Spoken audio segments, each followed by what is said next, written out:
You have stolen my dreams and my childhood with your empty words. And yet I'm one of the lucky ones. People are suffering, people are dying, entire ecosystems are collapsing. We are in the beginning of a mass extinction, and all you can talk about is money and fairy tales of eternal economic growth. How dare you? For more than 30 years, the science has been crystal clear. How dare you continue to look away and come here saying that you're doing enough when the politics and solutions needed are still nowhere in sight. You say you hear us, and that you understand the urgency. But no matter how sad and angry I am, I do not want to believe that. Because if you really understood the situation and still kept on failing to act, then you would be evil. And that I refuse to believe. The popular idea of cutting our emissions in half in 10 years only gives us a 50% chance of staying below 1.5 degrees.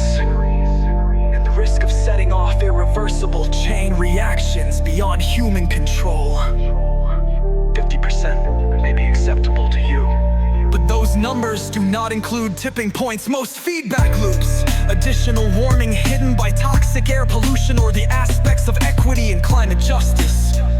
They also rely on my generation, sucking hundreds of billions of tons of your CO2 out of the air with ethologies that barely exist. So a 50% risk is simply not acceptable to us. We who have to live with the consequences. To have a 67% chance of staying below a 1.5 degrees global temperature rise, the best odds given by the Intergovernmental Panel on Climate Change, the world had 420 gigatons of CO2 left to emit back on Jan 1st, tweaked on 18. Today that figure is already down to less than 350 gigatons.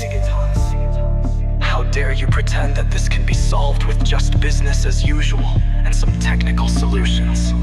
With today's emissions levels, that remaining CO2 budget will be entirely gone within less than 8.5 years.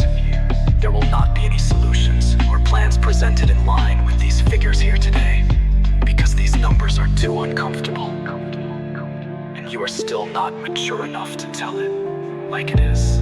You are failing us, but the young people are starting to understand your betrayal.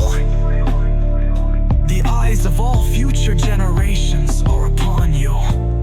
And if you choose to fail us, I say, we will never forgive you. We will not let you get away with this. Right here, right now is where we draw the line. The world is waking up, and change is coming, whether you like it or not.